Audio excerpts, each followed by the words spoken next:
నేను ఒకరోజు బాబాజీ మాతారు బాబాజీ కనబడితే అడిగాను. స్వామి అయిపోయింది కదా నా దుకాణము. మరి మా ఆవిడకి నేను సేవ చేయాలి కదా! ఆవిడ కూడా ధ్యానంలోకి మంచి స్థితి పొందాలి కదా! అంటారు. ఒక్కసారి ఆలోచించి చెప్పన్నాడాయన. ఆవిడ లేని నీ ప్రయాణం ఎలా ఉంటుందో నాకు ఆలోచించి చెప్పన్నాడు. అప్పుడు మళ్ళీ తెల్లారి చెప్పా. కరెక్టే మీరు చెప్పింది. ఆవిడ లేకపోతే నా ప్రయాణం ఇంకొక 10 సంవత్సరాలు పట్టేది అని. ఎందుకో నా బాధ్యతలు గాని, నా మంచి చెడ్డలు గాని ప్రతిదీ ఆవిడ పట్టించుకుంది. నేను ఏం తింటానో, ఎప్పుడు తింటానో, రాత్రి 11 గంటల రాత్రి తిన్నా వేడి వేడిగా వంట చేసి పెడతారు ఆవిడ అంతే. వండి పెట్టి అలా పెట్టేసి నువ్వు తిను అని ఏ రోజు అనలేదు. స్టిల్ నౌ అంత కేరింగ్ చేసి.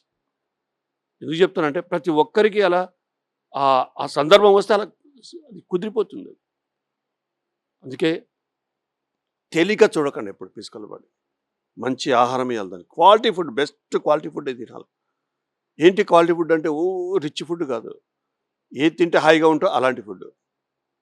ఇంతకుముందు ఒక లిక్విడు, ఒక రసమో లేదంటే లూజ్‌గా పప్పో, ఒక ఫ్రై లేకపోతే అంచుకు ఏదో ఒకటి రకరకాలుగా ఉండేది ఒక 2, 3.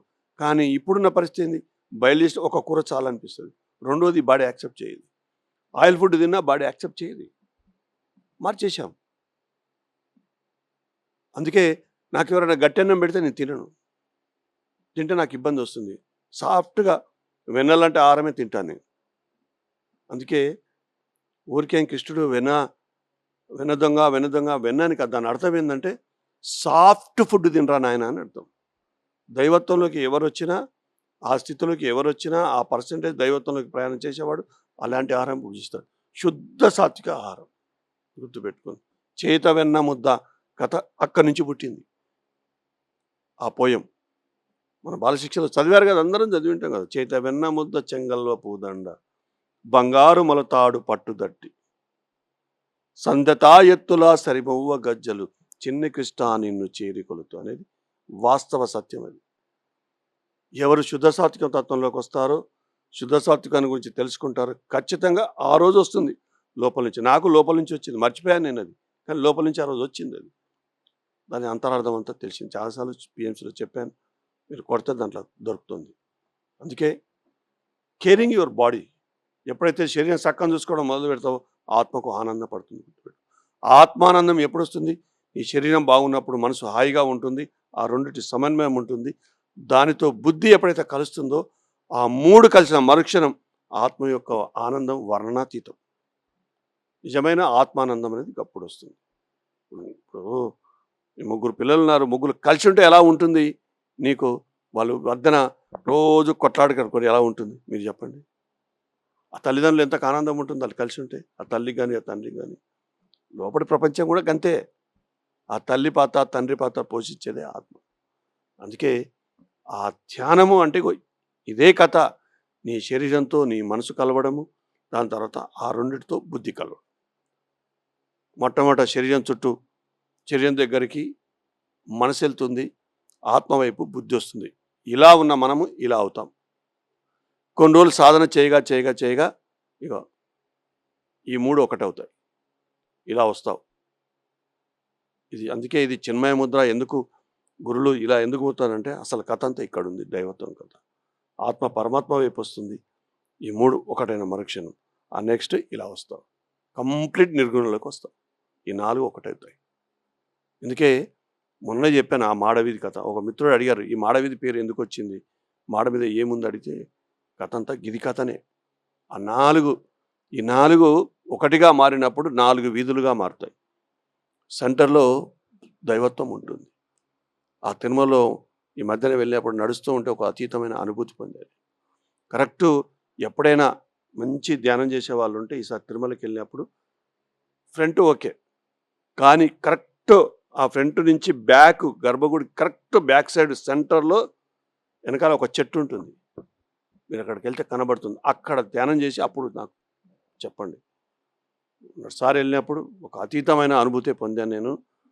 అది ఊహకందంది. ఆ గుడి యొక్క కథ, ఆ శక్తి యొక్క కథ అంతా ఆ సెంటర్ పాయింట్ అది. అంత కథ ఉంది ఆ బ్యాక్. ఎందుకంటే బ్యాక్ ఉండేది శరీరము, ఆత్మ. ఇది ఆత్మ యొక్క కేంద్రము, ఇది శరీర కేంద్రం. ఇది బుద్ధి కేంద్రము, ఇది మనసు కేంద్రం. ఇదే ఈ 4 దారులు. ఈ మధ్యనున్న అడ్డుగోడలు తరిగిన తర్వాత ఈ 4 దారులకు ఒక లింక్ ఏర్పడుతుంది. ఆ లింక్ ఏర్పడినప్పుడు ఆ మధ్యన ఈ 4 ఒకటైనప్పుడు సెంటర్‌లో బ్రహ్మాండం కరెక్ట్ ఆ సెంటర్ పాయింట్‌కి కనెక్షన్ అవుతుంది. అదే దైవత్వంగా మారడం. ఇది ఫిజికల్ బాడీలో జరుగుతుంది ఇదంతా. మరి ఈడ జరుగుతుందా అంటే ఈ శరీరంలో జరుగుతుంది. లోపల జరిగే ప్రతి కథ ఆ ఫిజికల్ బాడీ ద్వారానే తెలుస్తుంది. ఈ లోపల నాడులు ఎట్లా జరుగుతున్నాయి, ఎక్కడి నుంచి ఎక్కడ కనెక్షన్ కుదిరింది, ఈ చెవుకు ఈ ఈ కన్నుకు చెవుకున్న సంబంధము, ఈ రెండిటి నుంచి ఈ ముక్కు ద్వారా ఈ నోట్లోకి రావడము, ఈ 3 త్రివేణి సంగమం తర్వాత ఆ ముక్కులో దూరడం ఆ శక్తి ప్రవాహం. ఇది శరీరం కథ, ఇది బుద్ధి కథ, ఇది మనసు కథ, ఇది ఆత్మ కథ. ఊరికే మన శరీర నిర్మాణము ఆధ్యాత్మిక ప్రయాణానికి ఎలా అయితే పర్ఫెక్ట్‌గా ఏ స్థానంలో కరెక్ట్‌గా ఉంటుందో అలా నిర్మాణం జరిగింది శరీరం. ఒకందని కథ అంతా కంటికి కనబడి ఈ ఫిజికల్ బాడీ సిస్టమ్స్ ప్రతి మనం అలంకరించుకునే అలంకరణ వెనకాల కూడా శాస్త్రీయమే గుర్తుపెట్టుకోండి. ఇది ఈడ పోగుపెట్టుకోవడము ఈ ఈ చెవు ఈ బ్యాక్ ఇది ఫ్రంట్ ఈ మధ్యనకెళ్ళి కట్ చేస్తే దీనికి ఒకటే చెవుగా చూస్తున్నా కానీ దీనికి సంబంధమే లేదు. మధ్యన ఒక అడ్డుగోడ ఉంది. There is no connection. అందుకే ఈడ ఆర్నమెంట్ పెట్టినప్పుడు ఆ రాపిడి వల్ల ఆ కనెక్షన్ అలా కంటిన్యూషన్ అవుతూ ఉంటుంది. ఈ చెవుకు అసలే సంబంధం లేదు. అందుకే ఇలా గంధం ఎందుకు పూసుకుంటాం? నీ శరీరం గంధపూరితమైనప్పుడు ఆ మనసు శ్రీగంధంగా మారి బుద్ధి సుగంధంగా మారినప్పుడు అప్పుడిగో ఈ చెవుకు కనెక్షన్. ఈ ఈ ఈ దుర్గంధంగా ఉన్న ఈ ఈ ప్రదేశాన్ని గంధం చేసుకో అని అర్థం. దాని అర్థం ఊరికేం పొయ్యరు. గురువులు కానీ శుభ కార్యక్రమంలో కానీ పోయడానికి దాని వెనకాల చాలా కథ ఉంది. ఆర్నమెంట్స్ అలంకరణ కానీ ఆ మెడలో ఎందుకు వేసుకోవాలా బంగారం? దాని వెనకాల కథ ఉంది. నువ్వు బంగారం మనసు బంగారం బుద్ధి మారినప్పుడు నీ అంతర్ప్రపంచం అంతా మారిపోతుంది. నీ అహం అలంకరణ మారిపోతుంది. అరిషడ్ వర్గ అలంకరణ మారుతాయి. ఈ అలంకరణ తత్వమే దైవత్వం కథ. ఊరికేం అమ్మవార్లకి వీళ్ళందరికీ అలంకరణ ఊరికేం రాలేదు. ఆ వెంకటేశ్వరస్వామికి ఆ వైభోగం అలాంటి ఆ అలంకరణ ఊరికే రాలేదు. ఇదంతా ప్రపంచానికి సంబంధించిన కథ. అందుకే ఆ విగ్రహ రూపాలు కూడా దైవత్వం రూపాలు ఇంకో శరీరాన్ని బట్టే వచ్చాయి. గుర్తుపెట్టు. కంప్లీట్గా నువ్వు ఏ దైవత్వ స్థితిలోకి వస్తే నువ్వు కుర్మావతారంలోకి వస్తే నీ బాడీ మొత్తం కుర్మంలాగా మారిపోతుంది. నీ అంతర్దృష్టికి నీకు అందుతుంది. అప్పుడు నేను కుర్మావతారంలోకి వచ్చాను. ప్రతి అవతారం ఈ ఫిజికల్ బాడీ ట్రాన్స్ఫర్మేషన్ జరుగుతుంది. స్వయంభూ కథ అంటే ఒకది. అశమశ రాలే ఆ రూపాలు. ఎవ్వరు చెప్పలేదు. ఒక యోగి సాధన ద్వారా తను పొందిన ఏ దైవత్వాన్ని పొందారో తను స్వయంగా అనుభూతి పొందిన తర్వాత ఎవరికో చెప్తే ఒక చరిత్రకు ఒక శిల్పి కానీ ఎవరో ఒకరు అది గీసిన రూపాలు అవి. ఎలా వస్తాయి అలంకరణ? ఎలా వస్తుంది ఆ రూపాలు? ఒక్కొక్క దైవత్వం ఒక విధంగా ఉంటుంది. అన్నీ ఒకలాగా ఉండేవి. కావాలంటే మీరు గమనించండి. అందుకే ప్రాచీనమైన గుళ్ళు, విశిష్టమైన గుళ్ళు, ఎంతో వైభోగంతో ఉండే గుళ్ళు, వాటికి వెనకాల ఒక యోగుల యొక్క ధ్యాన శక్తి ఉంటుంది అక్కడ. మీకు కూడా కొన్ని ప్రదేశాలు కొన్ని గుళ్ళకు సంబంధించిన కనెక్షన్ ఖచ్చితంగా కొన్ని జన్మల్లో ఉంటుంది. సాధనలో ఒక స్థితి తర్వాత నీకు అక్కడికి వెళ్ళాలి అని పిలుపు వస్తుంది. లోపల నుంచి ప్రేరణ వస్తుంది. ఆ వెళ్ళిన తర్వాత మొత్తం ఆ కథ అంతా నీకు అర్థమైంది. అలా నేను మహాబలేశ్వరం వెళ్ళినప్పుడు కానీ, శ్రీహరికోటకి వెళ్ళినప్పుడు కానీ, తిరుమలకి వెళ్ళినప్పుడు కానీ, షిరిడీకి వెళ్ళినప్పుడు కానీ, కొన్ని ప్రత్యేక ప్రదేశాలకు నేను వెళ్ళాను. హనుమకొండకి వెళ్ళినప్పుడు కానీ, పిఠాపురం వెళ్ళినప్పుడు కానీ, కొన్ని ప్రదేశాలకు వెళ్ళినప్పుడు నా గత జన్మల యొక్క కథ అంతా నేను తెలుసుకున్నాను. అందుకే అక్కడ బద్రీనాథ్ హిమాలయాలకు వెళ్ళినప్పుడు కానీ, చార్ధామ్కి వెళ్ళినప్పుడు కానీ నేను తీవ్రమైన ప్రయత్నం చేసిన. మీరు నంబరు కదిలివనం ఎంత దూరము శ్రీశైలం కొన్నిసార్లు 100 సార్లు వీటికి కరెక్ట్ ఒక 2.5 hours వెళ్ళిపోవచ్చు ఇప్పుడున్న టైం ప్రకారం. కానీ నాకు 10 సంవత్సరాలు పట్టింది నా కదిలివనం వెళ్ళడానికి. నేను చెప్తే ఆడ యజ్ఞం అయితే ఒక 400 మంది వేరు, కానీ నేను పోలేదు. నేను ఒక్కని పోలేదు. 2010 నుంచి అంతకంటే ముందే 2008 ఎప్పుడో 6 ఎప్పుడో డ్రీమ్ స్టేట్లో దానికి సంబంధించిన నాకు ఒక సమాచారం అందింది. అప్పటి నుంచి ప్రయత్నం చేశాను. వెళ్ళాలి కానీ 2016 వరకు నా వల్ల కాలేదు. ఆ తెలుగు రాష్ట్రాలు విడిపోయినప్పుడు ఆ సిచ్యువేషన్‌లో వెళ్ళాను. అడ్డంగా వెళ్ళినా, ఎలా వెళ్ళినా కదిలివనం వెళ్ళాను 10 మందిని తీసుకొని. ఆ రోజు తర్వాత అర్థమైంది. ఎందుకు నాకు ఇంత టైం పట్టింది. నేను వెళ్ళిన పర్పస్ ఏంటి? అక్కడే నాకు ఉన్న కనెక్షన్ ఏందో నేను తెలుసుకోవాలి గదా! యాత్రకు పోయినట్టు పోలేరు. ఒక ఆధ్యాత్మికత సంబంధించిన ప్రయాణంలో ఉన్నవాళ్ళు, ఒక మామూలు యాత్రక నువ్వు పోతే యాత్ర అది. యాత్ర సరదాగా పోతావు. నీకు దానివల్ల ఏం ఉపయోగం లేదు.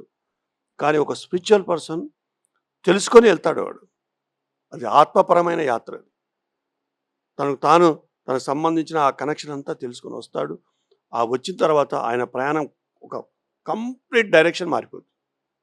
అలా అటు పోయినప్పుడు మారింది. మహాబలేశ్వరం పోయినప్పుడు మారింది. కొన్ని నెగ్లెక్ట్ చేసి ఏం పోతాంలే అనుకుంటే కూడా నీ డ్రీమ్ స్టేట్‌లో గాని రకరకాల విధాలుగా నీకు ఆ మెసేజ్ అందుతూనే ఉంటుంది.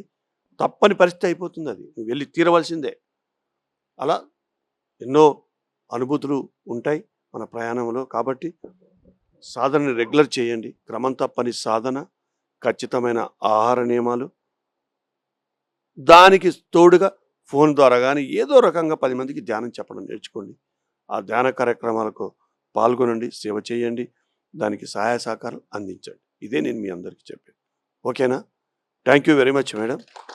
ఎందుకంటే దీన్ని మీరు ఎంత బాగా చూసుకుంటారో ఇది మీకు అంత సర్వీస్ ఇస్తుంది. దీన్ని మీరు చక్కగా చూసుకోవడానికి సర్వీస్ ఆశిస్తారు. ఏమన్నా అర్థం ఉందా? కుంటుపడ్డాక నాశనం అయిపోయాక కేరింగ్ చేస్తా అంటే కుదరదు. బాగున్నప్పుడే చక్కగా చూసుకుంటే అయిపోయాయి కదా. కానీ అందరు చేసేది నేనే ఎగ్జామ్షన్ కాదు. బాగున్నప్పుడు ఎవడు దాన్ని పట్టించుకోడు. మస్తుకుంది మనకేందంటారు. అది కుంటుపడితే అప్పుడు గుర్తుకొస్తుంది. అందుకే thank you very much once again. Morning 5 to 8 ఇక్కడే చక్కటి ధ్యానం ఉంటుంది. రండి అందరూ.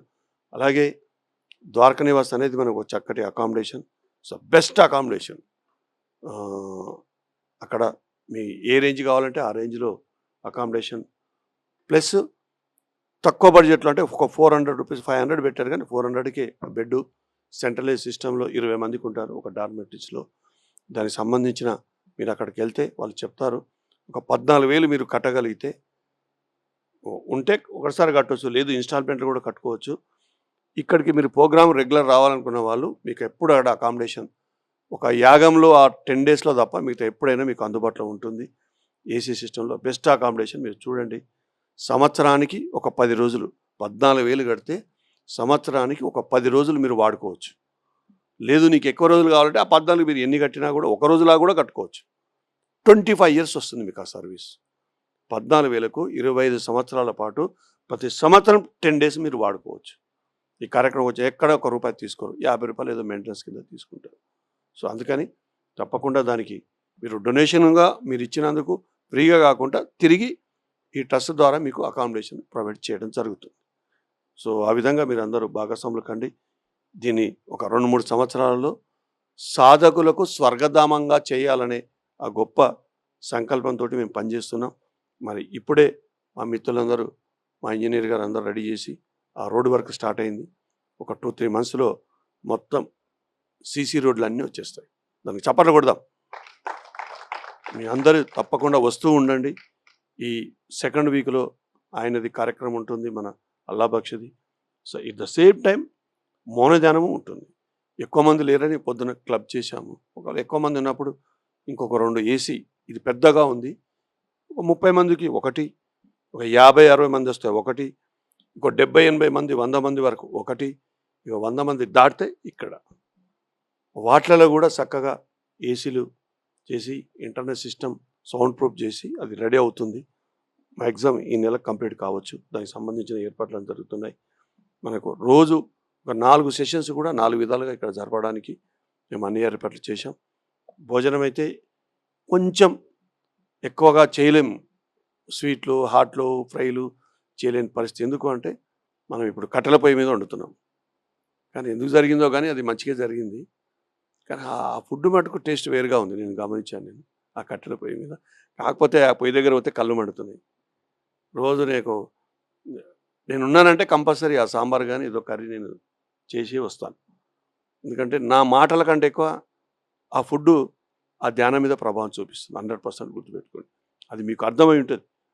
ఇక్కడ భోంచేసినప్పుడు కానీ, ఇక్కడ మీ మానసికంగా కానీ మనసు ఎలా ఉంది, శరీరపరంగా కానీ ఎలా ఉంది తేలిగ్గా, ఆ పొట్ట తిరిగ్గా ఉందా, బరువుగా ఉందా, నేను బయట తిన్నప్పుడు ఎలా ఉంటుందనేది మీకు అది తెలిసిపోతుంటుంది. ఎందుకంటే ఆహారమే ధ్యానానికి మూలం, పెట్టుబడి. ఆహార వ్యవహారాలు చక్కగా లేకపోతే ధ్యానం ఎప్పుడు బాగుండదు. అది మార్చుకోకుండా నేను ఆహారం మార్చుకోనంటే ఇక నువ్వు ధ్యానం ఏదో టైం పాస్ అంతే. నువ్వు పొందేది ఏముండదు, నీ అచీవ్‌మెంట్ ఏముండదు. గుర్తుపెట్టుకోండి. అర్థమైందా? కొంచెం దాని మీద కేర్ చేయండి. ఓకేనా? Thank you very much. డిన్నర్‌కి వెళ్దాం. మళ్ళీ రేపు తిరిగి 5:00 కలుద్దాం. Thank you very much. చాలా ప్రయత్నిస్తున్నాను, నాకు ధ్యానం కుదరట్లేదు అన్నాడు. నేను అటు వెళ్ళినప్పుడు ఏం చేయాలి సార్ అని అడిగాడు. చాలామంది అలా వస్తూ ఉంటారు. మన దగ్గర ఏముందో మనం అది ఇవ్వగలుగుతాం. నా దగ్గర డబ్బులున్నాయి, నేను సాయం చేస్తాను. నా దగ్గర బాగా భోజనం ఉంది, ఇవ్వగలుగుతాను. నా దగ్గర జ్ఞానం ఉంది, ఇవ్వగలుగుతాను. నా దగ్గరే జ్ఞానం లేదు, నేనేమి ఇస్తాను? నా దగ్గర డబ్బులు, నేనేం సాయం చేస్తాను? నా దగ్గర తినడానికి నాకు సరిపోయేంతనే లేదు, నేనే మీకు భోజనం పెడతాను. సో ప్రతిదీ అలాగే. ఎప్పుడైతే సాధనలో శరీరం శక్తివంతం అవుతుందో, ఈ చేతికి ఎంతలా శుద్ధత్వం వస్తూ ఉంటే, ఆ చేతి ద్వారా ఆ వ్యక్తికి నువ్వు ఏమిచ్చినా అది తీవ్రమైన ప్రభావం చూపిస్తుంది ఆ మనిషి మీద. అందుకే పాండవులలో భీముడు వంట చేశాడు, అందరు చేయలేదు. ఏ వ్యక్తి చేయలే. అందరి తెలియని సీక్రెట్ ఏంటంటే, వాళ్ళు విరాట పర్వంలో సీక్రెట్గా అజ్ఞాతంలో ఉండవలసిన సమయంలో ఆ రాజు ఎలాంటాడు? మద్యము, మాంసం. ధర్మరాజుకు పరీక్ష అదే. నేను మంచోని, నా దగ్గర ఏం నేర్చుకుంటాను? నీకేముండదు. నేను మంచోని దగ్గరకు వస్తే నీకు అంత మంచిగా ఉంటుంది. కానీ ఒక మంచోడు, ఒక సహనవంతుడు అసహనవంతుడి దగ్గర వాడు సహనంతో ఉండాలి. అది ఆడికి పరీక్ష. ఆడు పీకుంటుంది అసహనం, అందుకే వేసి కొడతాడు. ఎందుకంటే ఎప్పుడు మధు తాగుతాడు. మందు తాగేటాడు ఎప్పుడు అలాగే ఉంటాడు, అసహనంలో పీక్ అన్నమాట. ఇంకా వాళ్ళు ఆ ఫుడ్ తిన్నప్పుడు బ్యాలెన్స్ చేయాలి వాళ్ళని. ఒక తొక్కుడు లడ్డు అని లడ్డు చేసేవాడు రోజు రాత్రి వాళ్ళు పడుకునే సమయానికి ఈ నలుగురికి, మిగతా నలుగురికి, ద్రౌపదికి ఆ లడ్డు పంపేవాడు. అంటే అప్పటి వరకు ఆ తిన్న అశుద్ధమైన ఆహారం మొత్తం ఆ ఒక్క లడ్డుతో బ్యాలెన్స్ అయ్యి ప్రశాంతంగా ఉండేవాళ్ళు. మనం రకరకాల ఆహార వ్యవహారాలు చేస్తాము అంతర్ప్రపంచంలో. దానివల్ల అంతర్ప్రపంచం ఇబ్బంది ఉంటుంది, మాలిన్యాలతో ఉంటుంది. అది మనసు మీద ప్రభావం చూపిస్తుంది. అది చంచలంగా తయారు చేస్తుంది. మనసు అటు ఇటు పరిగెడుతుంది అది. కానీ ఎప్పుడైతే ఆ శుద్ధమైంది లోపలికి, అది ఏ రూపంలో ఒక రూపంలో ఆ లోపలికి పోయిన తర్వాత సహజంగానే ఆ మనసు ప్రశాంత స్థితి వస్తుంది. అందుకే రామాయణంలో లంకిని నోట్లోకి హనుమంతుడు దూరాడు అనేది మనకు వాస్తవం. అది నోట్లో ఏం దూరుతుంది? మనిషి దూరుతాడా? అక్కడ ఉందా అది? దాని అర్థమైంది, శుద్ధ సాత్వికమైన ఆహారం దూరితే ఒక లంకిని లాంటి శరీరం కలిగిన వాళ్ళు కూడా ఆ కలకలాన్ని సృష్టించే నీ అంతర్ప్రపంచం శుద్ధత్వం పొందుతుంది, ప్రశాంత స్థితిని పొందుతుంది అని చెప్పేదే ఆ ఉదంతం. దాని అంతరార్థం అదే. ఆంజనేయ స్వామి ప్యూర్ ఇక్కడు, కంప్లీట్ శుద్ధ సాత్వికం ఇగో ఇక్కడ. ఆజ్ఞాచక్రం కంప్లీట్ జీరో అయిన స్థితి ఆంజనేయుడి స్వామి యొక్క కథ ఎండింగ్ అక్కడ. ఆజ్ఞాచక్రం ఎండింగ్. ఆజ్ఞాచక్రం కరిగిన తర్వాత అక్కడ మొదలవుతుంది హనుమతత్వం. అంటే ఈ ఆజ్ఞాచక్రం కరిగి ఈ శుద్ధ సాత్వికం కంప్లీట్ వాయు రూపంలోకి ట్రాన్స్ఫర్మేషన్ అవుతుంది, నిర్గుణంలోకి వస్తుంది. ఆ నిర్గుణం కథని హనుమంతుడి కథ. ఆ అంటే అంశతత్వం. నువ్వు నేను వేరు వెళ్ళదు, అంతా ఒకటే అనే స్థితి అది. మనసు మహాశక్తిగా మారిన స్థితి అది. ఆ పేరులోనే ఉంది ఆ కథ అంతా. అందుకే ఆ మనసు మహాశక్తిగా మారినప్పుడు ఎక్కడ ఉంటుంది? అది హిమాలయాల్లో ఉంటుంది. అందుకే హనుమంతుడి కథ హిమాలయాల కథ. అందుకే ఇక్కడి వరకు కథ వేరు, ఇక్కడి నుంచి కథ వేరు. అందుకే ఇది తపోలోకం. సమస్తము సృష్టి జరిగే లోకమే తపోలోకం. సమస్త దేవతల యొక్క రూపాలని సంతరించుకునేది ఈ తపోలోకం. ఇది కంప్లీట్ దైవలోకం. సత్యలోకం, 7 కొండల లోకం, మొత్తం తిరుమల కథ అంతా ఇక్కడి నుంచి ఇక్కడికి. ఇది తిరుపతి, ఇది పైకి తిరుమల. అంత కథ ఈ కంటికి కనబడి దీంట్లోనే ఉంది అంతా. కానీ మనం బయట ఎక్కడెక్కడో వెతుకుతున్నాం. అక్కడే వచ్చింది. బయట వెతుకుతున్నాం, ముక్తిని బయట వెతుకుతున్నాం, దైవాన్ని బయట వెతుకుతున్నాం, నీ కష్టాలకు బాధలకు నివారణ కోసం బయట వెతుకుతున్నాం. గుళ్ళ చుట్టూ తిరుగుతున్నాం, గురుల చుట్టూ తిరుగుతున్నాం. తీరిందా? అనారోగ్యం వస్తే హాస్పిటల్ చుట్టూ తిరుగుతున్నాం. అరే, శరీరం ఎలాంటి ఆహారం కావాలనో కొంచెం ఆహార నియమాలు పాటిస్తే మనిషికి రోగాలు ఎందుకు వస్తాయి? రావు. నేను ధ్యానంలో రాకముందుకే ఈ ఫుడ్ మీద రీసెర్చ్ చేసి నేను తెలుసుకున్నా నేచురోపతిక్లో. అప్పటి నుంచి కూడా నేను నో డాక్టర్ నో మెడిసిన్ మీదనే ఉన్నాను. ఈరోజు నా ధ్యానం ఇంత బాగుంది, ఈ శరీరం దీనికి సహకరించే విధంగా ఇంత శక్తివంతంగా అయిందంటే నాకు చిన్న అనారోగ్యం వల్ల నేను నేచురోపతికి పోతే అక్కడ నేను పాటించిన అక్కడి నుంచి మొదలైంది 1985 నుంచి ఆహార నియమాలు. నేనేం చదువుకోలే, ఎస్ఎస్సి దగ్గర నేను డిమ్కిలు కొట్టి 3 సార్లు దండయాత్ర చేసి పాస్ అయినా. కానీ నన్ను అందరూ డాక్టర్ దామోదర్ అంటారు. ఎందుకు? ఆరోగ్యం సంబంధించిన పెద్ద సమస్య కాదు. కొన్ని వేల మందికి యాసిడిటీ ప్రాబ్లం నుంచి బయటపడ్డారు. ఏం చెప్పాలి, అరే మజ్జిగనం తినవా మెత్తటన్న 3 రోజులు చాలు అంటాను. ఒక అరటిపండు మజ్జిగన్నం 3 రోజులు తినిండు, ఎందుకు పోదు? పొట్ట ప్రాబ్లం. అది పొట్టకు అమృతంలాగా పనిచేస్తుంది. ఫ్రెష్ మజ్జిగ, ఫ్రెష్గా ఉండాలి. అది కూడా ఎప్పుడో తోడేసి ఎప్పుడో కాదు, 3 అవర్స్లో తోడుకుంటుంది. ఎండాకాలం పొద్దునేసి మధ్యాహ్నం తినాలి, మధ్యాహ్నం వేసి రాత్రి తినాలి. అది ఫ్రెష్ మజ్జిగ, చిన్నది. అది ఒక డాక్టర్, నేచురోపతిక్ డాక్టర్ నేను అవస్థల పాలవుతుంటే, ఏంటి సార్ ఇది, ఎక్కడెక్కడో మొండి రోగాలకు సమస్య పరిష్కారం అంటారు, నా యాసిడిటీకి ఇది 3వసారి వచ్చిన మీ దగ్గరికి, ఉన్నప్పుడల్లా 20 రోజులు ఉంటున్నాను, ఏం పరిష్కారం లేదంటే, అరే బాబు నువ్వు ఆపు, నీ కథ అంతా అర్థమైంది అన్నాడు. ఇదే టిప్ చెప్పాడు. 3 రోజుల్లో దానికి పరిష్కారం వచ్చి చూశారు. ప్రపంచమంతా ఏదో ఒక రోజు, ఇప్పటికే చాలామందికి అర్థమవుతుంది, శరీరం ఆరోగ్యంగా ఉండాలంటే ఆహార నియమాలు తప్ప ఇంకొకటి లేదనే విషయం ప్రతి ఒక్కరు తెలుసుకుంటారు.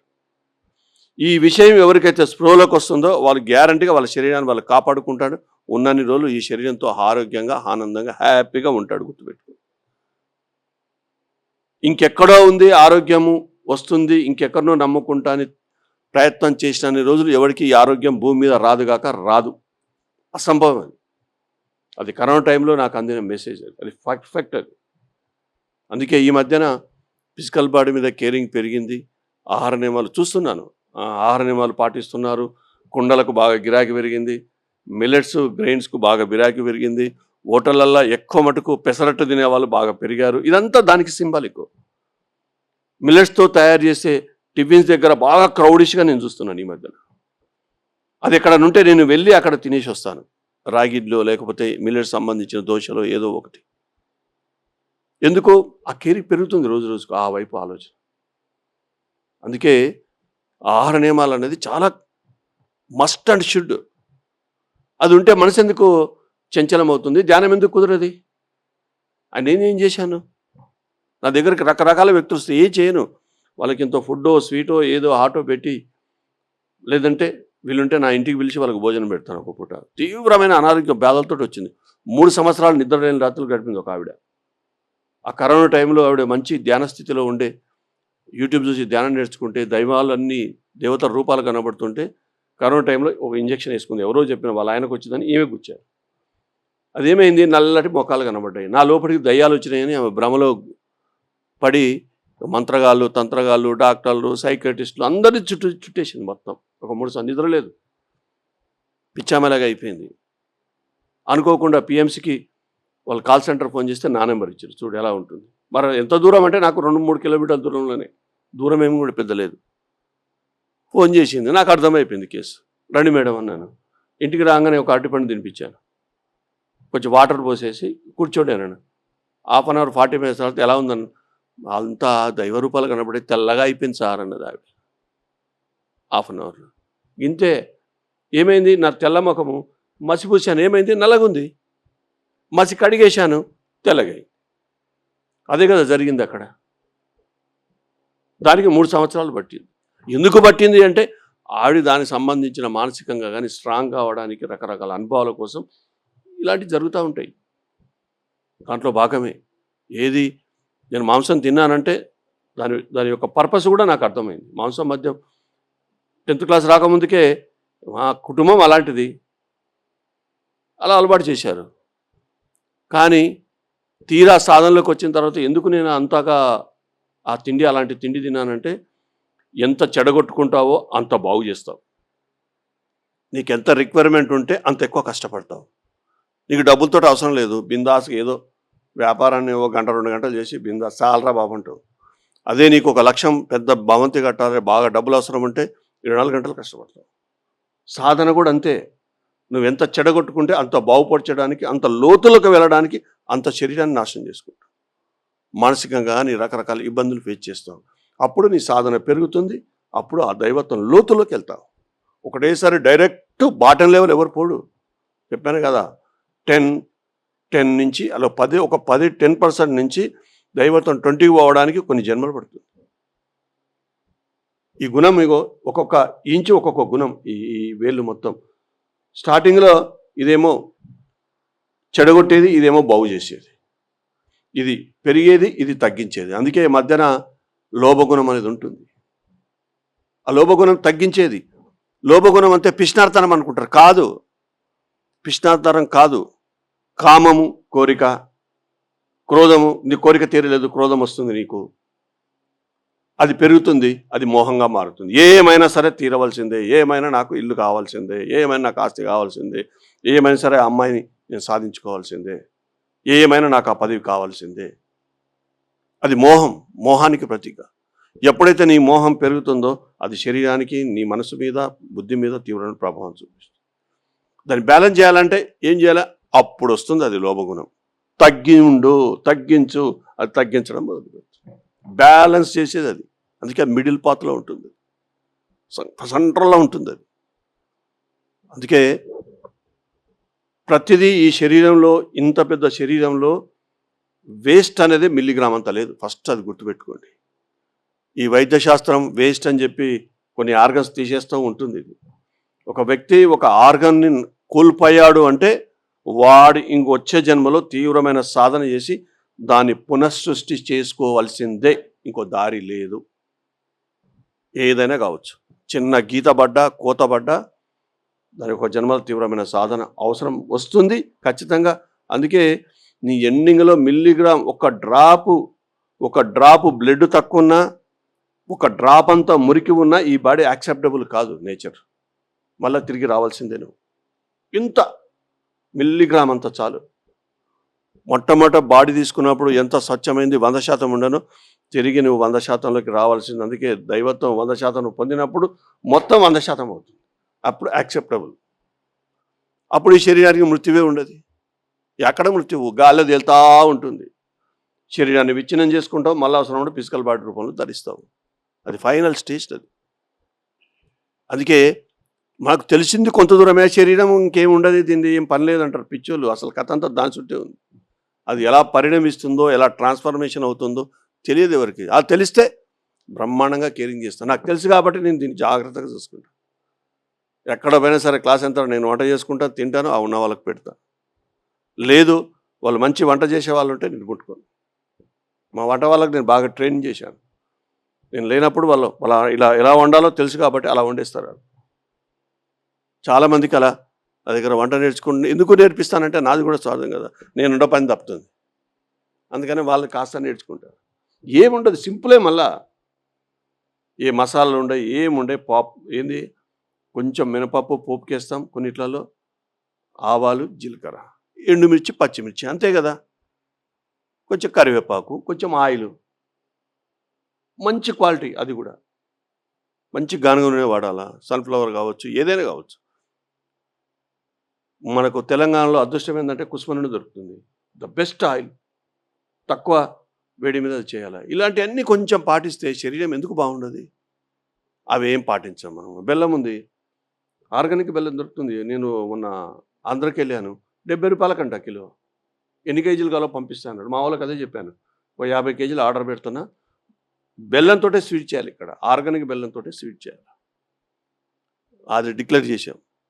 సో రాబోయే రోజులలో మీ అందరు సహకరిస్తే, మీకు ఎక్కడన్నా ఆర్గానిక్ పప్పులు గిప్పులు ఎక్కడన్నా దొరికితే మాకు మెసేజ్ పెట్టండి. వాళ్ళని కాంటాక్ట్ చేస్తాం. మాకు రెగ్యులర్‌గా సప్లై కోసం బియ్యం వాళ్ళది కూడా తీసుకున్నాం. తొందరలోనే నెక్స్ట్ ఇయర్ నుంచి దాన్ని యాడ్ చేయడం మొదలుపెడతాం. ఒక్కొక్కటి యాడ్ చేస్తూ 100% దీన్ని ఆర్గానిక్ ఫుడ్‌గా మార్చాలి. దానికి వ్యవసాయానికి సంబంధించిన కూడా కొంత ల్యాండ్ కూడా మేము చూస్తున్నాము. దగ్గరలో మన దాంట్లో కూడా ఆ కూరగాయలు పండించడానికి. సో, అందుకని రైతులుంటారు. వాడు కూరగాయలు కొనుక్కొచ్చుకుంటాడు, పాలు కొనుక్కొచ్చుకుంటాడు. ఏందది? నేను ఒక ఊరికెళ్ళాను. పెరట్లో మొత్తం కూరగాయలు పండించుకొని వాళ్ళ కూరగాయలు వాళ్ళే వండుకుంటారు. నాకు అందరికి దండం పెట్టాను. ఫ్రెష్ కూరగాయలు అలా దొడ్లోకి కోసుకొని తింటే అది వేరుగా ఉంటుంది. ఆ రుచే వేరు, ఆ కిక్కే వేరు. ఎవరు మనల్ని మనం కాపాడుకోవాలి కదా! రాబోయే రోజులలో ఏముండదు. ఎవడి దగ్గర ఆహార పదార్థాలు ఎవడు పండిస్తాడో వాడికే డిమాండ్.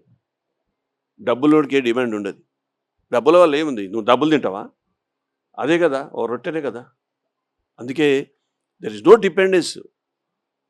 డిపెండెన్స్ అని ఎప్పుడు కూడా మంచిది కాదు, గుర్తుపెట్టుకోండి. మా పత్రికారు చెప్పలేదు, నేను ఎవరికి చెప్పను. ఒక వ్యక్తి డిపెండెన్స్ గురించి ఒక్క మాట మాట్లాడినా వాడి దగ్గర ఏ మసాలా లేదని గుర్తుంచుకోండి. రకరకాలు చెప్తారు. There is no dependence. Siddhartha Gautama బుద్ధుడు రేపు 1 తారీఖు నాడు పౌర్ణమి ఉంది, బుద్ధ పౌర్ణమి. బుద్ధి పూర్ణం కావడం, ఆ బుద్ధత్వాన్ని పూర్ణం. అందుకే ఆయన శరీరాన్ని వదిలిపెట్టే ముందు సిద్ధార్థ గౌతమ బుద్ధుడు నేను మహాపరినిర్వాణం చెందానని ఒక స్టేట్మెంట్ ఇచ్చాడు. మహాపరినిర్వాణం అంటే బుద్ధి పూర్ణమైన స్థితి అంటాడు. అది ఒక గొప్ప పౌర్ణమి. ఆ పౌర్ణమి రోజు ఇక్కడ కార్యక్రమాలు ఉంటాయి. కర్నూలులో ఒక బ్యూటిఫుల్ ప్లేసు జగన్నాథ ఘట్ట అని అద్భుతమైన ప్లేసు. అక్కడ 3 రోజుల కార్యక్రమం ఉంది. 31, 2 బెంగళూరులో ఉంటుంది. ఎవరు ఎక్కడ పోవాలన్నా కార్యక్రమంలో పాల్గొనండి. నేను మటుకు ఇక్కడ నుంచి బుద్ధ పూర్ణిమకు కర్నూలు ఫస్ట్ టైం చేస్తుంది. దానికి సపోర్ట్ అడిగాను, వస్తానని చెప్పాను.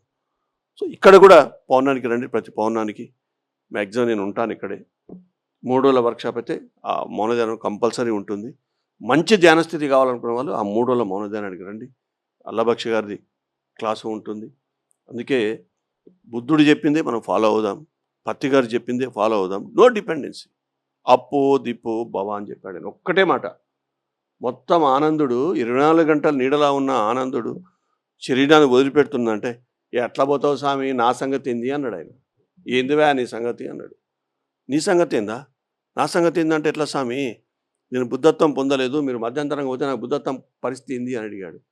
ఓరి పిచ్చి ఆనందా, నీకు చెప్పవలసింది మొత్తం చెప్పాను, ఏం చెప్పాలని అంతా చెప్పేశాను, చెప్పడానికి ఏం లేదు, ఇప్పుడు చేసేదే ఉంది.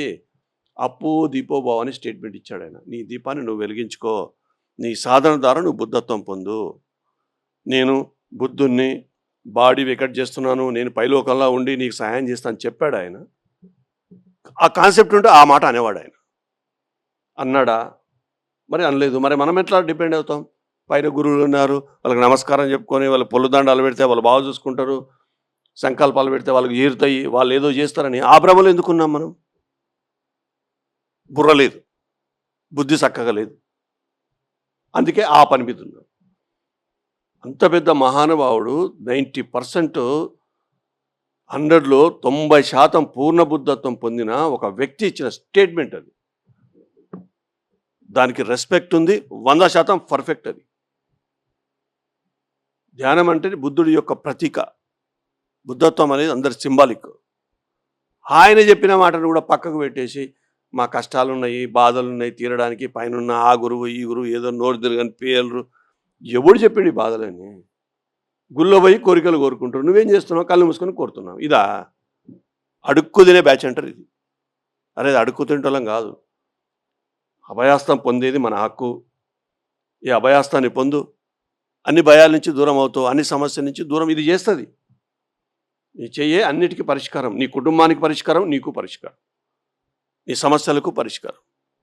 నీ లోపల కల్పవృక్షం ఉంది, నీ శరీరం కామధేనం అవుతుంది, నీ మనసు బుద్ధి శరీరం ఏకమైతే అది అక్షయపాత్రగా మారుతుంది. ఈ మహేశ్వర మహాపిరుడి ప్రాంగణం అక్షయపాత్ర కథ. ఇది గుర్తుపెట్టుకోండి. చూస్తారు అక్షయపాత్ర ఉంటే ఎలా ఉంటుంది, ఒక 10,000 మందికి 1,00,000 మందికి ఎలా ఫుడ్ సరిపోతుంది. ఒక్క మెతుకు 40 మంది కడుపు నింపాడు కృష్ణుడు మహాభారతంలో ఒక ఘట్టంలో. ఆ ఫుడ్ లేని పరిస్థితులు భిక్షాందేయి అన్నం అని ఆకలి అని అడిగినప్పుడు ఆ యోగులకు ఏముండే అక్కడ, చేతులు పిసుకుంటూ ఉంటారు. అప్పుడు ప్రయత్నం చేస్తారు, ఏం జరగదు. అప్పుడు కృష్ణుని వేడుకుంటుంది, స్వామి ఎక్కడున్నావు, నా సమస్యకు పరిష్కారం. పక్కకే ఉంటాడు ఆయన, వస్తాడు. అన్న ఏం లేవు, ఏం చేయాలా అని అడుగుతుంది. చూడమ్మా ఒక మెతుకుంది అంటాడు.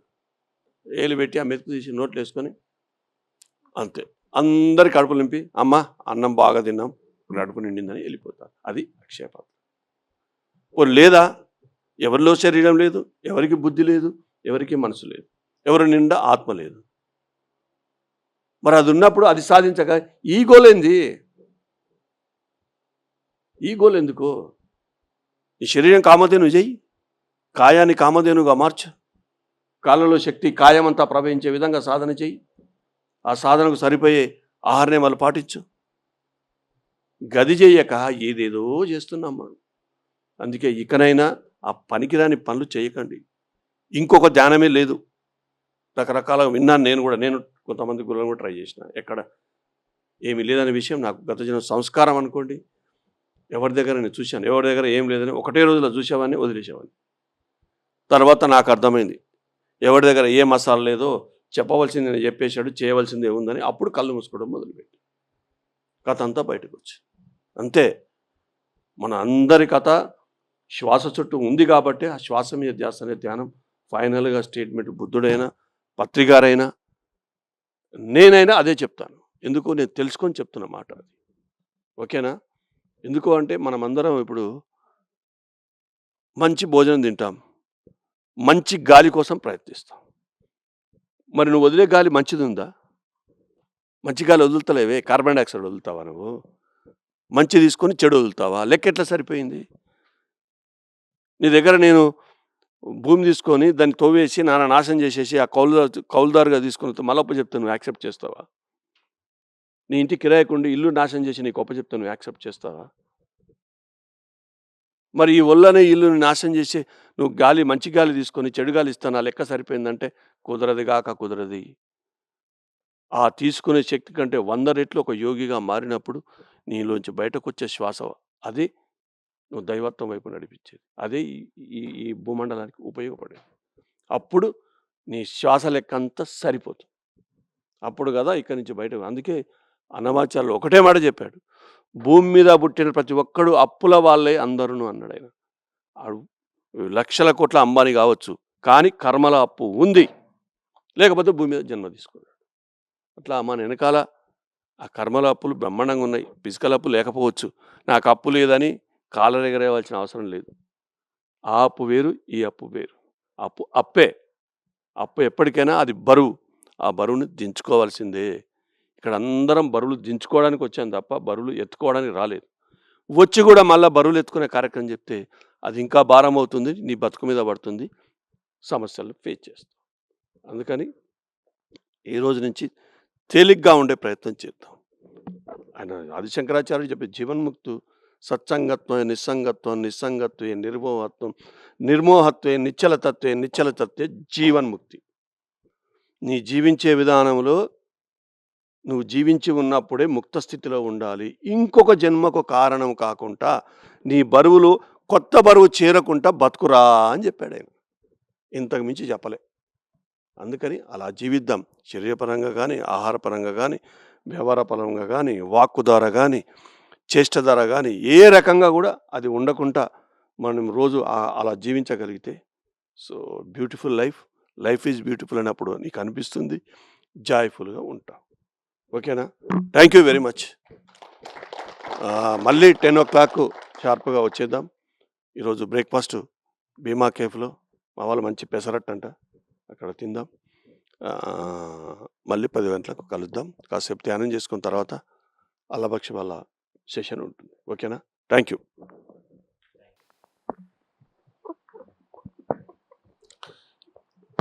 సో బేసిక్గా మనం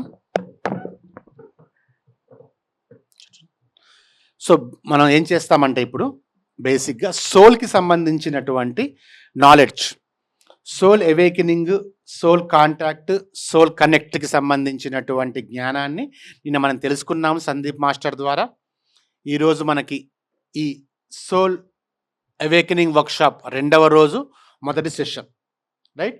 ఈ మొదటి సెషన్లో మనం ఏం చేస్తామంటే ఇప్పుడు ఆత్మకి సంబంధించినటువంటి సంపూర్ణమైనటువంటి జ్ఞానాన్ని మళ్ళీ తెలుసుకుంటాం. ఎందుకు అంటే ఇన్నిసార్లు ఎందుకు అంటే మన మనస్సు ఎంత జ్ఞానం మనం తెలుసుకుంటున్నా కూడా మళ్ళీ మళ్ళీ మనల్ని వెనుకడుగు వేయిస్తూనే ఉంటుంది. మళ్ళీ వెనక్కి గుంజుతూనే ఉంటుంది. ఏదో ఒక పరిస్థితిలో ఏదో ఒక సందర్భాన్ని సృష్టించి మనల్ని వెనక్కి గుంజుతూనే ఉంటుంది. కాబట్టి ఎంత పర్ఫెక్ట్గా మాస్టర్స్ అంత పర్ఫెక్ట్గా మనం ఈ సబ్జెక్ట్ని మన లోతుల్లోకి మనం తీసుకోవాలి. మనం పూర్తిగా బిలీఫ్ సిస్టంలో ఉండాలి. నిన్న మనం చెప్పుకున్నట్లుగా సంపూర్తి యాక్సెప్టెన్స్తో మనం ఉండాలి. So right.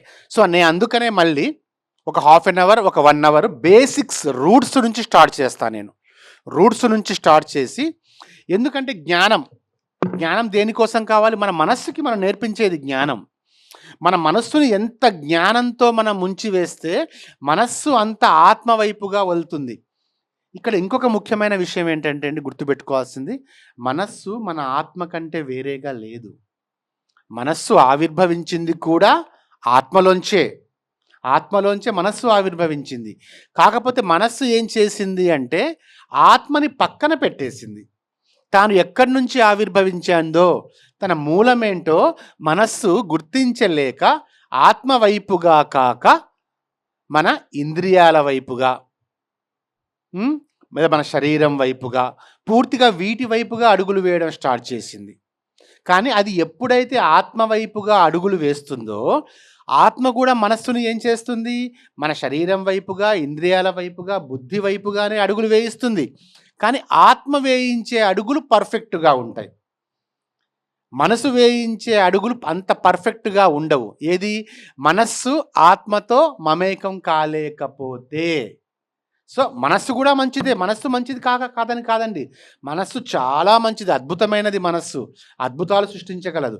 కానీ అదే మనస్సు ఆత్మ యొక్క ఆదేశానుసారం నడుచుకుంటే మనస్సు అద్భుతాలు సృష్టించగలదు. ఆ మైండ్ పవర్ని బియాండ్ ఆఫ్ సోల్ లెవెల్ అంటాం మనం. అందుకు మనం మనస్సును ఏం చేయాలి అంటే సరియైన జ్ఞానాన్ని ఇవ్వాలి. మనస్సుకి సరియైన జ్ఞానం లేకపోవడం వల్ల తానే సుప్రీం అనుకుంటుంది. తను ఏం చెప్పినా అదే నిజం అనుకుంటుంది మనస్సు. కానీ మనం మనస్సుకి చెప్పాలి, నువ్వు కాదు, నువ్వు ఏ మూలం నుంచి అయితే ఆవిర్భవించావో ఆ మూలం ఒకటి ఉంది, దాన్ని గమనించు, దాని ఆదేశానుసారంగా జీవించు అని ఎప్పుడైతే మన మనస్సుకి మనం కంటిన్యూ, ఇదంతా ఏంటంటే మాస్టర్స్ మైండ్కి మనం సజెషన్స్, పూర్తి స్థాయి సజెషన్స్, నాలెడ్జ్ అంటే ఒక సజెషనే అంతే. మనస్సుకి ఆ సజెషన్స్ మనం ఇచ్చుకుంటూ వెళ్తుంటే ఒకానొక సందర్భంలో మనస్సు రియలైజ్ అవుతుంది, ఎస్ నేను ఆత్మ నుంచి ఆవిర్భవించాను కదా, తండ్రి నుంచే వచ్చాను కదా. సో ఆ తండ్రి వైపే నేను అడుగులు వేస్తే ఆ తండ్రి నన్ను ఎలాగైనా నడిపిస్తాడు, మంచి మార్గం వైపే నడిపిస్తాడు అన్నటువంటి ఆలోచన మనస్సుకి రావాలి. అందుకని మనం ఏం చేస్తాము, ఈ సెషన్లో ఒక 1 అవర్ పాటు బేసిక్ రూట్స్ నుంచి వస్తానండి నేను. Basic roots. అలాగే ఎంతోమంది పిఎంసి ద్వారా వీక్షిస్తున్నారు. మీ అందరికీ కూడా ఈ సోల్ అవేకనింగ్ వర్క్షాప్లోకి స్వాగతం, సుస్వాగతం. అలాగే ఈ లింకును కూడా మీరు అందరికీ షేర్ చేయండి, గ్రూప్స్లో కూడా షేర్ చేయండి. అందరూ కూడా లైవ్లో చూసేటట్లుగా ముఖ్యమైనటువంటి ఆత్మజ్ఞానాన్ని చాలా సరళంగా అండ్ చాలా విపులంగా కూడా మనం చెప్పుకుంటున్నాం ఈరోజు. సో మార్నింగ్ సెషన్ ఏంటి, సోల్ గురించినటువంటి వర్క్షాప్ ఉంటుంది. మధ్యలో ఒక ప్రాసెస్ కూడా నేను చేయిస్తాను, ఒక మెడిటేషన్ ప్రాసెస్ సోల్ చేయిస్తాను. సోల్ కనెక్టింగ్ ప్రాసెస్ ఒకటి చేయిస్తాను నేను, సోల్ ప్యూరిఫికేషన్ ప్రాసెస్ ఒకటి చేయిస్తాను, సోల్ అవేకనింగ్ ప్రాసెస్ ఒకటి చేయిస్తాను. ఈ 3 అవర్స్లోనే. ఈ 3 అవర్స్ షెడ్యూల్ ఏంటంటే, ఫస్ట్ సోల్ కనెక్ట్ ప్రాసెస్ ఉంటుంది, ఒక 20 మినిట్సే ఉంటుంది ప్రాసెస్, ఎక్కువ టైం కాదు. తర్వాత సోల్ ప్యూరిఫికేషన్. మీకు డౌట్ రావచ్చు, సార్ సోల్ అంటేనే పరిశుద్ధమైనది కదా, మళ్ళీ సోల్ ప్యూరిఫికేషన్ ఏంటి అని. ఏమవుతుంది అంటే మనస్సు ఎంత స్థాయికి, ఎంత అంటే మనమే దానికి ఇచ్చాం పర్మిషన్, అది ఎంత వెళ్ళిపోయిందంటే అది సోల్ని సైతం పొల్యూట్ చేయగల స్థాయికి వెళ్ళిపోయింది. సోల్ అంటే ఒక నిప్పుకి చెదలు పట్టడం అంటూ ఏమీ ఉండదు, కానీ మనస్సు ఆ స్థాయికి కూడా వెళ్ళిపోయింది.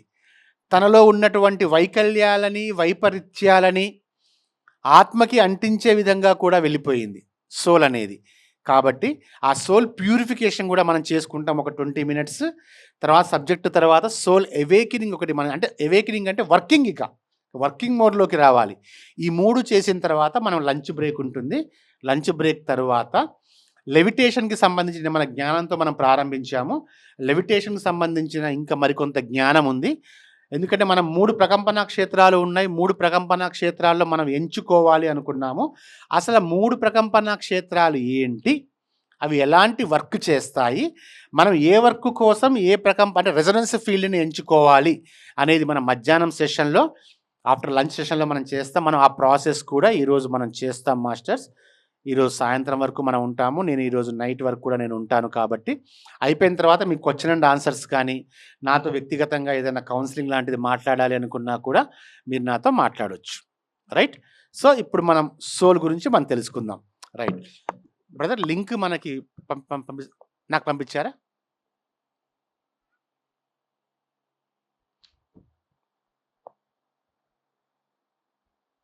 నెట్ వస్తుందా?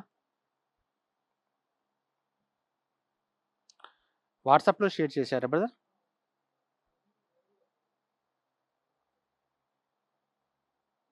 సందీప్ ఒకసారి చూడు. ఇటు ఇమ్మోర్టల్ గ్లోబల్ ఫౌండేషన్లో షేర్ చేసేయండి. అట్లే నా వాట్సాప్లో షేర్ చేసేయండి, ఎఫ్బీలో షేర్ చేసేయండి.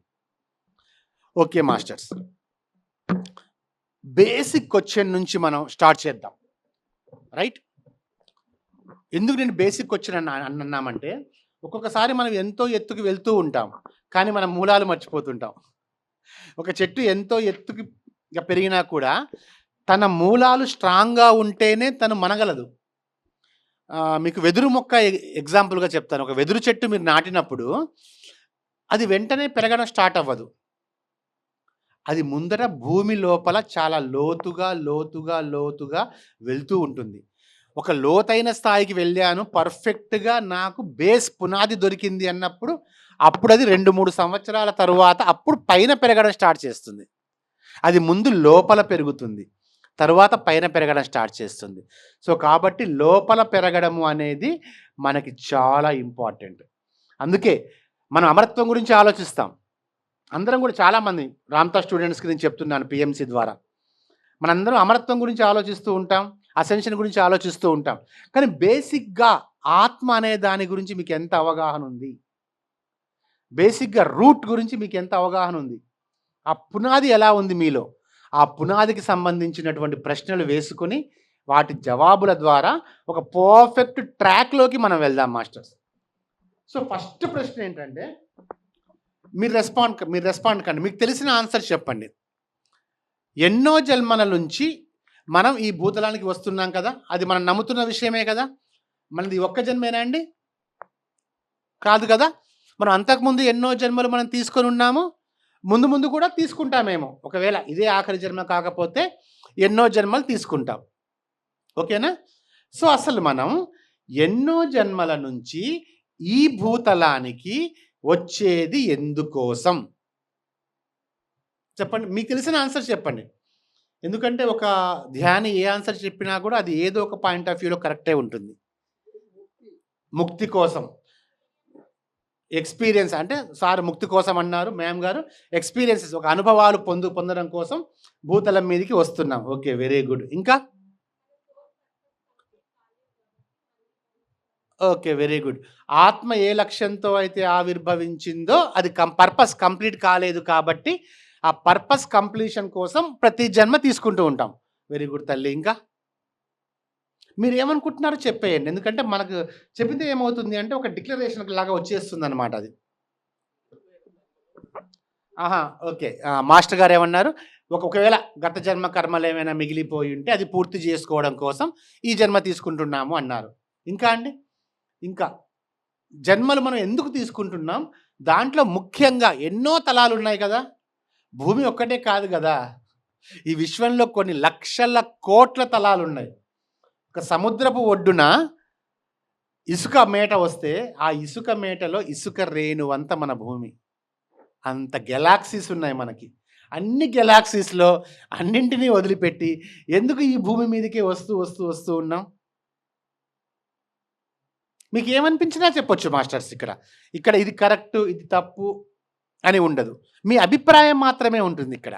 మీ అభిప్రాయం అమ్మా. ఇది కర్మభూమి. Yes, plane of demonstration. Earth plane of demonstration అంటాం కాబట్టి ఎర్త్ మీదకి వస్తుంటాము. So very good. సో అన్ని ఆన్సర్స్ కూడా వాటి వాటి పాయింట్ ఆఫ్ వ్యూలో కరెక్టే ఉంటాయండి.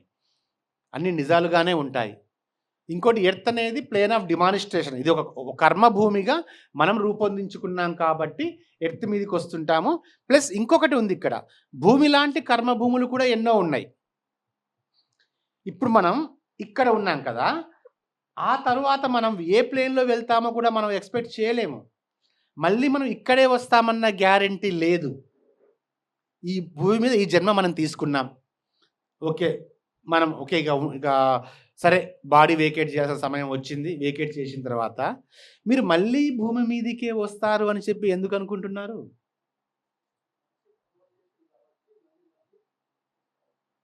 అదే భూమి మీదకే వస్తామని చెప్పి ఎందుకు అనుకుంటున్నారు? ఇక్కడే కర్మలు చేశాం కాబట్ట.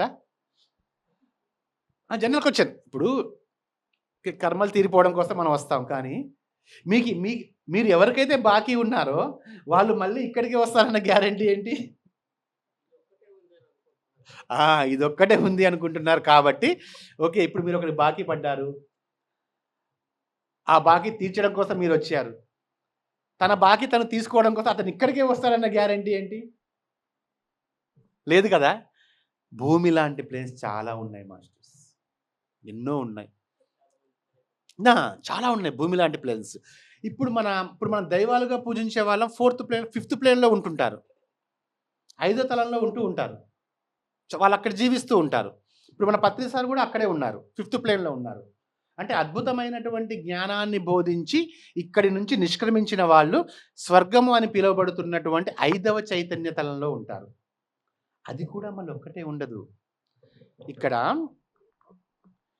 7 తలాలు ఉన్నాయి మాస్టర్స్, 7 ప్లేన్స్, 7 చైతన్య తలాలు ఉన్నాయి. అంటే 7 తలాలు ఉన్నాయంటే 7 ప్రకంపన వేగాలతో ప్రకంపించే తలాలు మాత్రమే ఉంటాయి విశ్వం మొత్తంలో. అయితే ఒక ప్రకంపన వేగంతో ప్రకంపించే తలం ఎన్నైనా ఉండొచ్చు. ఇప్పుడు భూమి అనేది హెర్ట్జియన్ ఫ్రీక్వెన్సీతో ప్రకంపించే ఒకానొక తలం భూమి అనేది. ఇలా హెర్ట్జియన్ ఫ్రీక్వెన్సీతో ప్రకంపించే తలాలు ఇంకెన్నో ఉంటాయి. స్వర్గం యొక్క ఫ్రీక్వెన్సీతో ప్రకంపించే తలాలు ఎన్నో ఉంటాయి, లక్షల్లో ఉంటాయి అన్నమాట. కానీ ఎన్ని లక్షల కోట్లు ఉన్నా కూడా అవి మొత్తం 7 ఉంటాయి, 7 ప్లేన్స్. ఆ 7 ప్లేన్స్లో భూమి లాంటి ప్లేన్స్ని మనం ఏమంటామంటే ప్లేన్ ఆఫ్ డిమానిస్ట్రేషన్ అంటాం. ప్లేన్ ఆఫ్ డిమానిస్ట్రేషన్ అంటే ఏదైనా మనం అనుభవాల రూపంలో పొందాలి అంటే, అనుభూతి రూపంలో పొందాలి అంటే ఒక వర్క్, ద కర్మ శరీర ఇంద్రియాలతో జరగాలి అంటే, ఇది బాగా గుర్తుపెట్టుకోండి. 5వ తలంలో ఉన్న వాళ్ళకి వర్క్ శరీరంతో జరగదు, వాళ్ళకి శరీరము ఇంద్రియాలు అవసరం ఉండదు, ఓన్లీ థాట్తో జరుగుతుంది. మన భూమి లాంటి హెర్ట్జియన్ ఫ్రీక్వెన్సీ అంటాం. హెర్ట్జియన్ ఫ్రీక్వెన్సీతో ఉన్న తలాలలో మాత్రమే మన యొక్క ఫిజికల్ బాడీ అండ్ మైండ్ వాడతాము. అందుకే ఇక్కడ మనం దీన్ని వర్క్, ఒక కర్మ జరుగుతుంది శరీరం ద్వారా అంటాం. అందుకే ఇక్కడ ప్లేన్ ఆఫ్ అందుకే ఒక అనుభవం వస్తుంది, ఒక అనుభూతి వస్తుంది ఇక్కడ. ఇలాంటివి కొన్ని లక్షల కోట్లలో ఉంటాయన్నమాట. దాంట్లో ముఖ్యంగా యాక్చువల్గా ఈ భూమిని ప్రత్యేకంగా క్రియేట్ చేశారండి. ఇప్పుడు ఉన్నటువంటి ఈ భూమి ఉంది చూసారా, ఇది అంతకుముందులాగా లేదు. ఇది 2 సార్లు క్రియేట్ చేయబడ్డది. ఈ భూమి 2 సార్లు క్రియేట్ చేయబడ్డది. ఒకసారి ఏమైందంటే ఈ భూతలం మీద ఒక రెండు జాతుల వాళ్ళు సంఘర్షణ చేసినప్పుడు వాళ్ళు పూర్తిగా భూమిని నాశనం చేసుకున్నారు. మన ఈనాటి కాలంలో కంటే ఆనాటి కాలంలోనే చాలా ఉంటాయి అణ్వాయుధాలు. భూమి యొక్క వాతావరణం మొత్తం అసలు భూమి నాశనం అయిపోయింది. అప్పుడు ఏం చేశారంటే పైన ఉన్నటువంటి మాస్టర్స్ ద గ్రీన్ బాల్స్ అంటారు, గ్రీన్ బాల్స్ని పంపించి మళ్ళీ భూతలం మీద ఆ పచ్చికని సృష్టించడం ప్రారంభించారు. ఆ తర్వాత ఇంకొక నాగరికత ప్రారంభమైంది. ఇప్పుడు మనకున్న సూర్యుడు ఏంటి, ఎల్లో సన్ అంటాం. స్టార్టింగ్లో భూమికి ఉన్న సూర్యుడు ద రెడ్ సన్. అప్పుడు సూర్యుడు ఎరుపు రంగులో ఉండేవాడు, మన భూమికి ఉండే సూర్యుడు. ఆనాటి నాగరికత వైషమ్యాల కారణంగా ఆ భూమి విధ్వంసం అయిపోయింది. అయిపోయిన తర్వాత ఎంతోమంది రామ్తా లాంటి మాస్టర్స్, ఎంతోమంది మాస్టర్స్ కలిసి మళ్ళీ గ్రీన్ బాల్స్ అనేది పంపించారు. మళ్ళీ ఎర్త్ని మళ్ళీ రీక్రియేట్ చేశారు. ఆ తరువాత కూడా ఎర్త్ మళ్ళీ ఒకసారి మళ్ళీ నాశనం అయింది. ఏది మహాప్రళయం సంభవించడం వల్ల, డైనోసార్స్ మూమెంట్లో, లెమూరియన్ మూమెంట్లో సముద్రాలు ఉప్పొంగడం వల్ల మళ్ళీ ఒక నాగరికత డిమాలిష్ అయిపోయింది.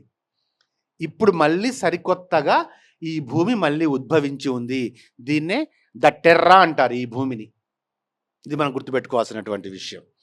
సో అందుకే భూమి అంటే, భూమి లాంటివి ఎన్నో ఉన్నా సరే భూమి అంటే చాలా ప్రత్యేకత మాస్టర్స్కి. ఒక రకమైనటువంటి ఇష్టం అన్నమాట. వాళ్ళ సొంతంగా క్రియేట్ చేశారు కదా, ఒక ఇష్టం భూమి మీద. అందుకని ఇక్కడ ఇంపార్టెన్స్ ఇవ్వడం ప్రారంభించారు. భూమి లాంటి భూములు ఎన్నో ఉన్నా కూడా భూమికి ఒక ప్రత్యేకతని, ఒక విశిష్టత. ఇప్పుడు మనకి ఎన్నో దేశాలు ఉన్నాయి. భారతదేశం అంటే ఒక ప్రత్యేకమైన విశిష్టతలాగా ఉంటుంది కదా, అలా అన్నమాట, ఒక విశిష్టత. సో ప్రపంచ దేశాలన్నింటిలో భారతదేశం ఒక విశిష్టతలా ఎందుకు ఎలా మనగలుగుతుందో, అలా భూమి లాంటి భూములు ఉన్నటువంటి ఈ విశ్వంలో ఈ టెర్రా అనేది, భూమాత అనేది ఒక ప్రత్యేకంగా కొనసాగుతుంది. ఇక్కడ మనం మరి ఎందుకు ఇక్కడికి వస్తున్నామంటే చూడండి, మనం సగటున జనరల్గా ఆలోచిద్దాం.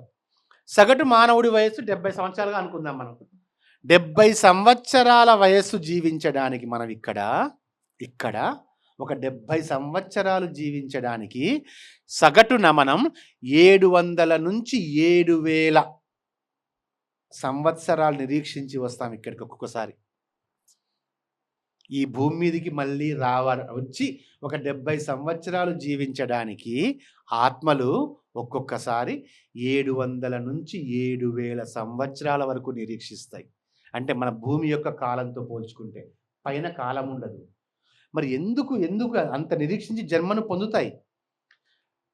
అలా వేలాది జన్మలు మనం ఇక్కడ పొందుతూనే వస్తూ ఉన్నాం, భూమి మీద కానీ, భూమి లాంటి వాటి మీద కానీ, కానీ ఎక్కువగా భూమి మీద ప్రత్యేకమైనటువంటి ఇష్టంతో. అందుకే ఇప్పుడు మనం జన్మ తీసుకుని ఉన్నాం కదా, ఈ జన్మ యొక్క ముఖ్య ఉద్దేశం ఏంటో మనకు అర్థం కావాలి. ఏదో వచ్చాము వెళ్ళామని కాదండి. ఇక్కడ మనం రావడానికి అక్కడ ఎంత కాలం వెయిట్ చేస్తామంటే ఎంతో కాలం వెయిట్ చేస్తాం. ఫర్ ఎగ్జాంపుల్, ఒక మనిషి బాడీ వెళ్ళిపోయింది. ఇప్పుడు రేపే మనిషి ఏం పుట్టొచ్చు, పుట్టకపోవచ్చు, పుట్టే ఛాన్స్ కూడా ఉంటుంది. వెంటనే మనకు సినిమాల్లో చూపించినట్టుగా ఒక ప్రాణం పోతుంది, హాస్పిటల్లో ఒక చిన్న బిడ్డ కన్ను తెరుస్తుంది కదా, సినిమాలో చూపించినట్లుగా. అది కూడా సాధ్యం కావచ్చు, కానీ అదే సాధ్యం అవుతుంది అని మాత్రం కాదు. ఒక్కోసారి ఒక్కొక్క ఆత్మ ఒక జన్మ తీసుకోవడానికి కొన్ని లక్షల సంవత్సరాలు కూడా ఎదురు చూస్తుందంటండి. కొన్ని లక్షల సంవత్సరాలు కూడా ఎదురు. రాంతా బుక్ ఇది. ఈ బుక్ కూడా అందరూ అధ్యయనం చేయాల్సిన బుక్ అండి.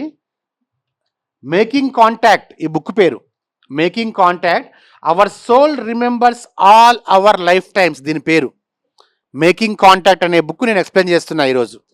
నిన్న మీకు చెప్పింది లెవిటేషన్ ఆఫ్ బుద్ధా బుక్. ఈరోజు మేకింగ్ కాంటాక్ట్ అంటే సోల్ బుక్ అనమాట. రామ్తా దీన్ని సోల్ బుక్ అంటారు. రామ్తా యొక్క బుక్స్ అన్నింటిలో మొట్టమొదట మనం అధ్యయనం చేయాల్సినటువంటి బుక్ సోల్ బుక్ అంటారు దీన్ని, సోల్ బుక్. ఈ సోల్ బుక్ని ట్రాన్స్లేట్ చేద్దామని నేను ఎంతోమంది ఏమంటారు వాళ్ళని, లెక్చరర్స్, ఇంగ్లీష్ లెక్చరర్స్ దగ్గరికి నేను పంపించాను ఈ పుస్తకాన్ని. కొంచెం ట్రాన్స్లేట్ చేయండి, నేను వేరే వర్క్లో ఉంటాను అన్నప్పుడు వాళ్ళు, మేము చేస్తాం సార్, ఏముంది. రామ్తావి ఫైర్ సైడ్ సిరీస్ బుక్స్ అని ఉంటాయండి. ఎంత తెలుసా ఈ బుక్? 50 పేజీలే, 50 పేజీల బుక్స్ అన్నీ కూడా. 50 పేజీల కంటే ఎక్కువ ఉండవు ఆ బుక్స్, కానీ అమోఘమైనటువంటి జ్ఞానం ఉంటుంది ఆ బుక్స్లో. నేను ఈ పుస్తకాన్ని పంపించినటువంటి 5 ప్రొఫెసర్స్ నాకే మళ్ళీ వెనక్కి పంపించారు. ఒక్కొక్క వాక్యం రాయడానికి ఎంతో టైం పడుతుంది సార్ అని చెప్పి, ఒక్కొక్క వాక్యం రాయడానికే ఎంతో టైం పడుతుంది, చాలా లోతైన అర్థాలు ఉన్నాయి, మనం దాన్ని అర్థం చేసుకోలేకపోతున్నాము అని.